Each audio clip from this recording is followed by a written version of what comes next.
What is the ending? Why did Stanley design it the way he did? Is there an ending? That's the other thing. Is it a precursor to another film? Is it really the ending? The Star Child? Is the Star Child the beginning of the next evolution? The alien narrative of 2001: A Space Odyssey is just a sleight of hand. It's just a deceivement of the true core meaning of the film. Kubrick's masterpiece is not an extraterrestrial gods guiding humans through their evolution. It is about, and you can find this a great or an idiot idea to say out loud. 2001: A Space Odyssey is about the evolutionary effect of cinema on humanity. That's a big statement, I know. But let us break it down. It is about cinema itself, a meta-commentary on the act of watching, creating, and transcending the boundaries of the screen. First, we're gonna state all the points that will finally lead you to be convinced that this is kinda one of the true meanings of 2001: A Space Odyssey. From the Bones anti-gravity arc to the film is littered with deliberate continuity errors. These are not oversights, but breadcrumbs. The vanishing sweater. As a matter of fact, I've reserved a table for you in the flight room. Oh, fine, thanks. It's been about 7 or 8 months since you were here last, wasn't it? The swaying flags in windless rooms all signaled a constructed reality. Kubrick deliberately fractures the illusion of narrative seamlessness to remind us that this is just a film. The apes, the astronauts, and Hal are players on a stage. Their world, meticulously orchestrated simulation. The monolith dimensions mirror the 17mm Super Panavision frame, the canvas of Kubrick's vision when the apes circle it when Bowman reaches towards its edge. They are confronting the screen itself. In the novel, Clarke describes the monolith as a teaching machine. But Kubrick rejected this literalism. Instead, it became a portal, a mirror, a doorway, not for the characters, but for the audience. And Kubrick states that we are looking into the monolith for 3 minutes at the beginning of the film. Each appearance of the monolith aligns with a shift in perspective. The apes scream at the monolith as viewers might scream at a primal, overwhelming cinema screen. The moon excavation, the slab's alignment with the horizon mirrors the widescreen frame. Its edges blend into the edges of our perception. Jupiter's orbit, the monolith floats sideways, a 90-degree rotation that tilts the audience axis, preparing us for the Stargate psychedelic rapture. The cosmic bedroom. Bowman's fingers hovers an inch from the monolith, an inch from the screen before the camera's finally breaks the fourth wall, exposing the set's artifice. The 90 degrees revolution. Kubrick obsessed over rotational shifts, the discovery that changes direction. Hal's eye, framed in a monolith-shaped panel, watches Paul jog in circles.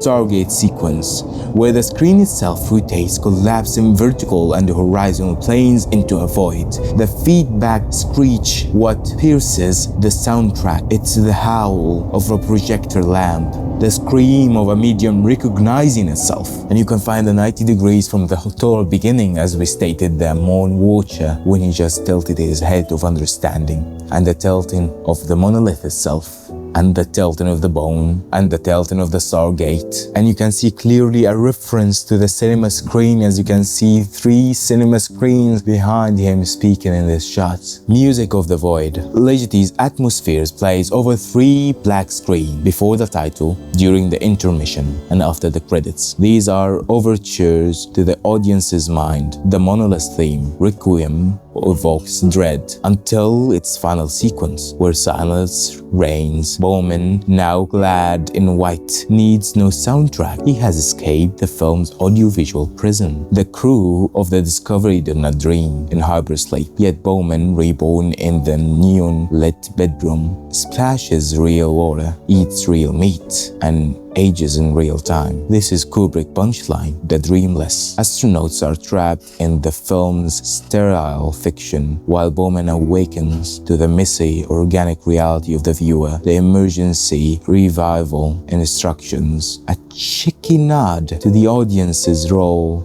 in resuscitating the narrative. In Clarke's novel, Bowman finds a TV above his bed, playing a documentary about Africa, the same footage that opens the film. Kubrick replaces it with a monolith. The message is clear. You're not watching a story, you're watching a mirror. The apes, Floyd, Hal, Bowman, they are us, groping at the edges of the screen, desperate to touch the light beyond. Even when Bowman found himself in that white palace, you can say, you can see in his eyes the look of realization. You can see in his eyes that he understood, that he knew that he is not in real life, that he's in a film. And when he goes to look at himself in the mirror, the perspective flips. We're not looking through his eyes, looking at himself in the mirror. We're looking through the reflection of him looking at himself. Maybe just another hint, maybe just another 90 degrees. And there are other clues. When Bowman was about just to reach the frame edge,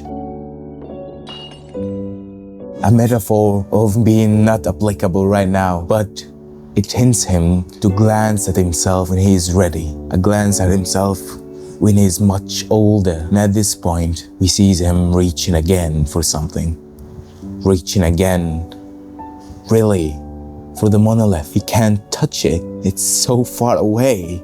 And then the film breaks the fourth wall. This is the first time seeing the film from the set itself. We are looking through a wall, and in this perspective, Bowman is just an inch, and he then touches the monolith in that 2D perspective. And when he understands that, everything's changed. The film ends not with aliens, but with a black screen and 4 minutes of silence. No answers, only questions. The monolith is not a god. It is the cinema, a tool for humanity to project its own myths, fears, and aspirations. As Kubrick said, no matter how vast the darkness, we must supply our own light. The final star child gazes at Earth.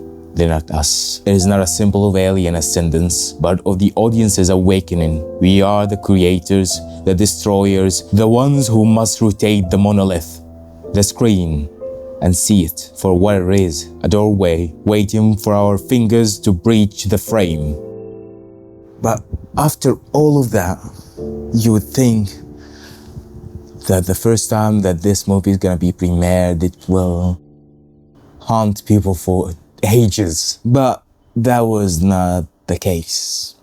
In New York City, a week later, and they were showing the film to industry elite and media, it was a disaster because the perception was this was a huge failure. This was a film that was on its way down. It was going to sink the studio, maybe. The opening of 2001 was very frightening because we had all the executives sitting in the audience, very old, many of them, and they didn't understand the film at all and left, whole rows of them, and we were panic-stricken. Then there was an enormous, catastrophic meeting in our hotel room, and Stanley was so upset he lost his voice. He told me that the first exhibitor screening of 2001 had, I believe he said, 241 walkouts. You know, this is, no, I'm sure he counted them too. A lot of people didn't get it the first time round, and I'm really fond of quoting the MGM executive who said, well, that's the end of Stanley Kubrick. It's true that young people gravitated to the film, but they did it from the first day. It was successful from the first day. It really sold tickets from the first day. Radio started to report that, hey, there are crowds outside this theater. So they were craving this experience, especially younger audiences who at the time, young people were obsessed with the space program. And the film starts to build an audience, and a lot of them saw it in sort of 65 millimeter, right? 2001: A Space Odyssey is a shocking experience when you see it on the big screen. And I sort of fell with clutching my handbag across my bed asleep because I hadn't slept all night, and woke up to the sounds of a DJ saying, this is the most fantastic film, and the people are queuing around the block. And he was talking about 2001. And I was desperately trying to ring Stanley to tell him, some people like it enormously. You know, it was just the Blue Rinse Brigade that walked out.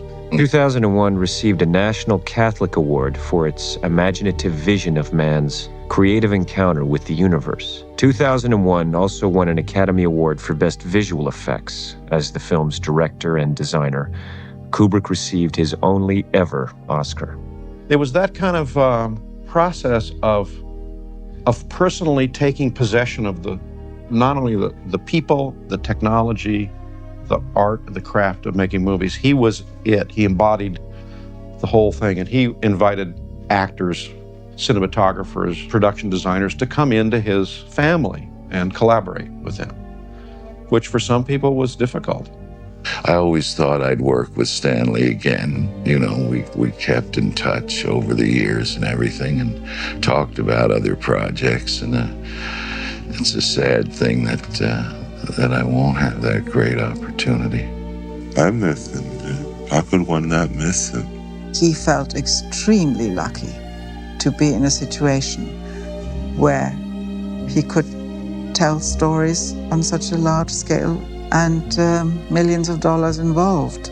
I think when he was young, he didn't dare hope he would be able to do that. I don't think he ever took that for granted. And he would often say to people, say, how are you doing, Stan? He said, I'm still fooling them.